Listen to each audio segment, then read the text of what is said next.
दोस्तों, शास्त्रों में पशु पक्षियों के शुभ अशुभ संकेतों के बारे में बताया गया है। जीवन में आने वाली अच्छी और बुरी घटनाओं की तरफ ये पशु पक्षी संकेत करते हैं। हमारे हिंदू धर्म में कई महान ग्रंथ और पुराण लिखे गए हैं। इन सभी ग्रंथ और पुराणों में कई महत्वपूर्ण बातें हमें बताई गई हैं, जिनका प्रभाव बहुत हद तक हमारे जीवन को प्रभावित करता है। हमारे शास्त्रों में अन्य बातों के साथ साथ शुभ अशुभ और सगुन अपशगुन के विषय में भी बहुत अच्छी जानकारी दी गई है। हालांकि इन बातों पर विश्वास करना या न करना ये सर्वदा हमारे ऊपर निर्भर करता है, लेकिन ये सभी बातें बगैर किसी ठोस आधार के नहीं कही गई हैं, बल्कि वर्षों से किए गए अध्ययन और विश्लेषणों से निकाले गए परिणामों के आधार पर ही कही गई हैं। और इन सभी बातों का अनुभव भी हम अपने जीवन में अनेक बार करते हैं और उन्हें सही भी पाते हैं। और हमारे सगुन शास्त्र में सगुन अपशगुन सहित कई बातें बताई गई हैं, जो कि हमारे रोज़मर्रा के जीवन में हमारे संपर्क में आने वाली वस्तुओं या प्राणियों से संबंधित होती हैं। ऐसे ही कुछ सगुन अपशगुन पशु पक्षियों से भी जुड़े होते हैं। प्राचीन काल से ही लोग अपने घर के आंगन में पशु पक्षियों के आने के शुभ अशुभ प्रभाव मानते हैं।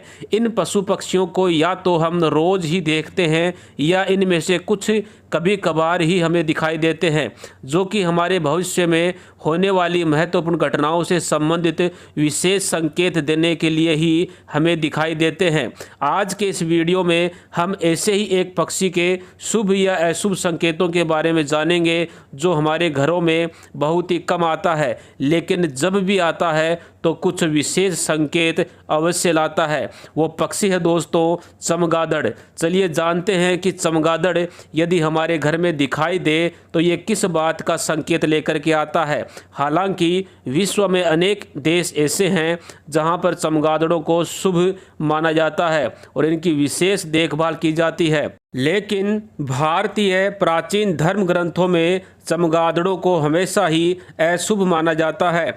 तो चलिए जान लेते हैं चमगादड़ों से जुड़े शगुन और अपशगुन के बारे में। लेकिन उससे पहले अगर आपने अभी तक हमारे चैनल को सब्सक्राइब नहीं किया है तो इसको सब्सक्राइब करके बेल के बटन को दबा दीजिए, साथ ही वीडियो को लाइक और शेयर भी कर दीजिए। चमगादड़ों के सगुन अपशगुन में पहला संकेत है दोस्तों, अधिकांश ये चमगादड़ ऐसी जगह को अपने रहने के लिए चुनते हैं जो सुनसान और निर्जन हो, साथ ही जहाँ कोई आता जाता ना हो। चमगादड़ों के रहने की इस आदत के कारण ये जिस घर में भी जाते हैं वो घर धीरे धीरे निर्जन हो जाता है। दूसरा संकेत, चमगादड़ अपने साथ में कई तरह के घातक रोग भी लेकर आता है, इसलिए चमगादड़ का हमारे घर में या हमारे आसपास रहने से अनेकों रोग आने की संभावना बनी रहती है। परिवार में किसी व्यक्ति को कोई रोग अपनी गिरफ्त में ले सकता है या पूरे परिवार पर ही इसका बुरा प्रभाव पड़ सकता है। तीसरा संकेत, ऐसा माना जाता है कि जिस जगह पर चमगादड़ रहते हैं वहाँ पर निश्चित रूप से नकारात्मक ऊर्जा का बहुत ही अधिक प्रभाव रहता है और इस नकारात्मक ऊर्जा के साथ साथ कुछ नकारात्मक शक्तियाँ भी वहाँ पर अपना घर बना लेती हैं और ऐसे में उस स्थान पर रहने वाले लोगों का जीवन दुखमय हो जाता है। नकारात्मक ऊर्जा के प्रभाव के कारण तरह तरह के कष्ट उन्हें घेर लेते हैं। चौथा संकेत दोस्तों, चमगादड़ जहाँ पर रहते हैं वे उस स्थान और उसके आसपास के वास्तु पर भी बहुत ही नकारात्मक प्रभाव डालते हैं, यानी कि वास्तु शास्त्र में भी इसको अशुभ ही माना जाता है।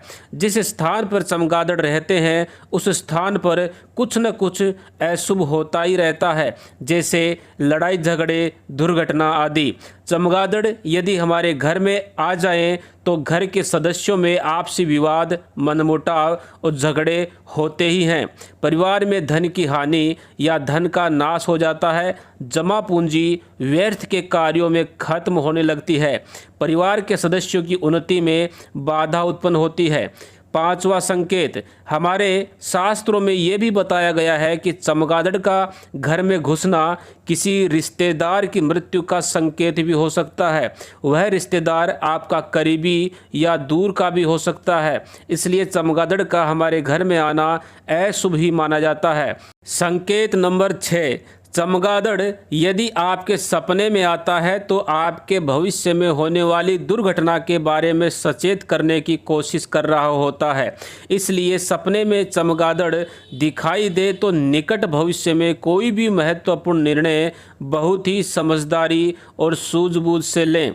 तो दोस्तों, इस प्रकार से हमारे घर में चमगादड़ आने से हमें ऐसे संकेत मिलते हैं, इसलिए हमें कोशिश करनी चाहिए कि वे हमारे घर में प्रवेश ना कर पाएँ।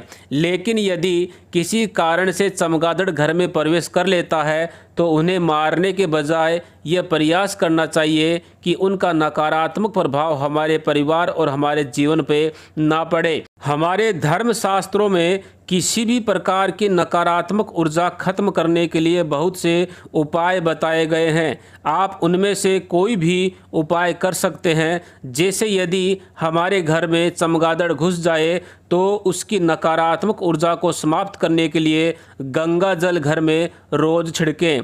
आपको पता ही है कि गंगा जल कितना पवित्र और शुद्ध माना जाता है। गंगा जल में से हमेशा सकारात्मक ऊर्जा निकलती है। यदि हम घर में गंगा जल को छिड़कते हैं तो किसी भी प्रकार की अशुभता को नष्ट किया जा सकता है। यदि हम गंगा जल में कुछ तुलसी के पत्ते, हल्दी पाउडर, गौमूत्र और थोड़ा सा सेंधा नमक मिला लें तो इससे गंगा जल की शक्ति और भी बढ़ जाती है। इसलिए जब भी आपके घर में चमगादड़ अचानक से घुस जाए तो उसको घर से बाहर निकालकर आप अपने घर में गंगा जल में तुलसी के पत्ते, हल्दी पाउडर, गौमूत्र और सेंधा नमक डाल करके पूरे घर में छिड़क दें। ऐसा करने से नकारात्मक ऊर्जा नष्ट हो जाएगी और आपका परिवार दुष्प्रभाव से बच जाएगा। तो दोस्तों, उम्मीद है कि ये जानकारी आपको अच्छी लगी होगी। वीडियो पसंद आए तो लाइक ज़रूर करें, कमेंट में लिखें जय गंगा मैया।